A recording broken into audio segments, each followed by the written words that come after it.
उम्मीद है आप सब खैरियत से होंगे। आज हम बनाएंगे फिश बारबेक्यू ग्रिल, जो कि बनाना बहुत ही आसान है। और इसमें मैं आपके साथ कुछ टिप्स शेयर करूंगी। फिश बारबेक्यू को मसाला किस तरह से लगाया जाता है और आपके बारबेक्यू कैसे सॉफ्ट बनेंगे। वीडियो को एंड तक देखिएगा। मैंने यहाँ पर 4 किलो डमरा फिश ली है। आप किसी भी किस्म की फिश ले सकते हैं। उसको मैंने नमक और अजवाइन लगवा ली थी। अब मैं इसको धो लूंगी। फिश को अच्छे तरीके से धो लें। इसके तमाम ब्लैक पार्ट्स उतार लें।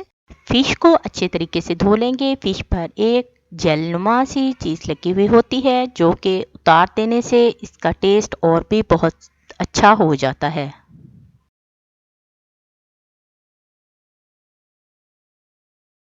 फिश हमारी अच्छे से धुल चुकी है और अब मैंने इसको खुश्क कर लिया है। फिश का तमाम पानी सूख जाना चाहिए। इस तरह फिश बहुत अच्छी बनती है।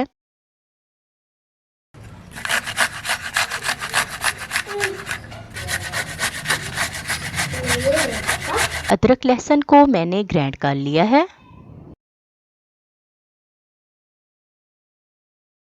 अब हम लहसुन और अदरक को कूड़ी डंडे में डालकर पीस लेंगे,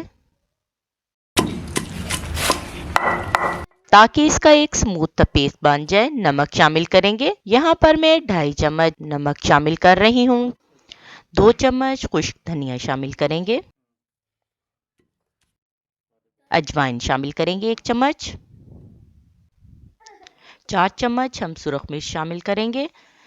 मैंने 4 किलो डमरा मछली ली है, इसलिए फी किलो के हिसाब से 1 चम्मच शामिल किया है। आप हस्बे ज़ायका कम या ज़्यादा भी सुरख मिर्च इस्तेमाल कर सकते हैं।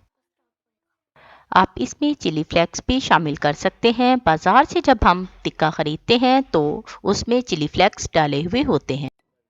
हल्दी शामिल करेंगे। यहाँ पर मैंने 2 चम्मच हल्दी शामिल की है, ताकि इसका अच्छा सा एक कलर आ जाए। हम इसमें फूड कलर शामिल नहीं करेंगे, इसलिए मैंने 2 चम्मच शामिल किए हैं। सफ़ेद ज़ीरा 1 चम्मच शामिल करेंगे। टिक्का बोटी मसाला मैं शामिल कर रही हूँ, ये ऑप्शनल है। आप अगर चाहें तो इसको स्किप भी कर सकते हैं। 1 चम्मच मैं इसमें टिक्का बोटी मसाला शामिल कर रही हूँ। अब इसको अच्छे से पीस लेंगे, ताकि हमारे एक अच्छा सा स्मूथ सा पेस्ट तैयार हो सके। तमाम मसाले और लहसुन अदरक पीस चुका है। अब हम इसको निकाल लेंगे बाउल में।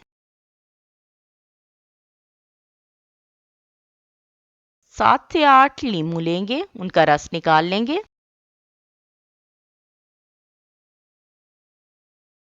हमने तमाम लीमुओं का रस निकाल लिया है और इसे छान लेंगे, ताकि इसके बीज और जो पल्प है वो निकल जाए। आप लेमन की जगह पर सिरका भी इस्तेमाल कर सकते हैं। ये देखें, तमाम बीज और पल्प निकल चुका है और रस हमारा मसाले में शामिल हो गया। अब हम इसको थोड़ा सा पानी डालकर एक स्मूथ सा स्ट्रक्चर बना लेंगे। कंसिस्टेंसी आप देख सकते हैं, इतनी हमारी कंसिस्टेंसी होनी चाहिए मसाले की। मसाला तैयार हो चुका है। अब इसमें हम फिश शामिल करेंगे और इसको अच्छे तरीके से मैरिनेट कर लेंगे और तमाम फिश को हम अच्छे से मसाला लगा लेंगे, मिक्स कर लेंगे, ताकि तमाम बोटियों पर अच्छी सी कोटिंग हो जाए। मसाले को अच्छे तरीके से पीसेस पे लगा लेंगे। जितना अच्छा हमारा मसाला लगा हुआ होगा, उतना ही ज़्यादा टेस्टी बनेगी। बाकी की भी हम डाल लेंगे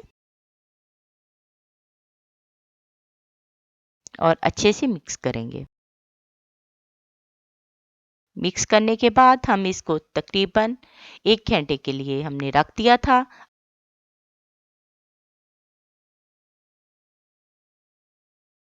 अब हम इसको ग्रिल में सेट करेंगे। यहाँ पर मैंने छोटे छोटे पीसीस करवा लिए थे। आप साबुत मछली के 2 पीस करवा कर भी उसको मसाला लगाकर ग्रिल कर सकते हैं। एक एक पीस को आप स्किन ऊपर वाली साइड पर रखते हुए रख लेंगे ताकि स्किन जो है वो उसके साथ नीचे से चिपके ना। ग्रिल को हम लॉक कर देंगे। हमारी ग्रिल छोड़ने के लिए तैयार है।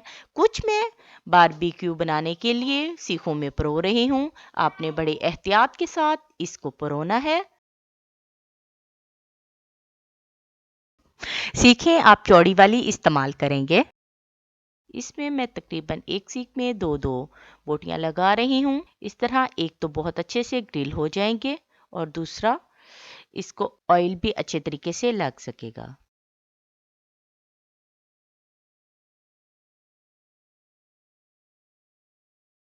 बाकी जो बचा हुआ मसाला था वो मैंने बोटियों के ऊपर लगा दिया है। तमाम पीसेस पर हम मसाला लगा देंगे।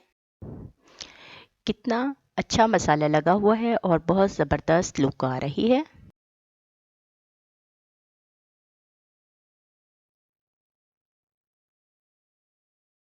आंच जला ली है। कोयलों के आप डायरेक्ट ऊपर नहीं रखेंगे, थोड़ा ऊंचा डिस्टेंस पर रखेंगे ताकि हमारी फिश जले ना और हल्की हल्की आंच पर पकती रहे। इसलिए मैंने इसको ज़रा ऊंचा रखा है।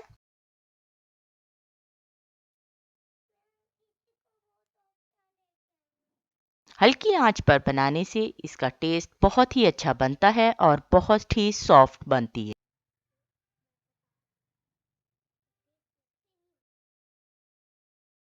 फिश टिक्का हमारा तैयार हो चुका है। अब हम इसे ऑयल लगा लेंगे।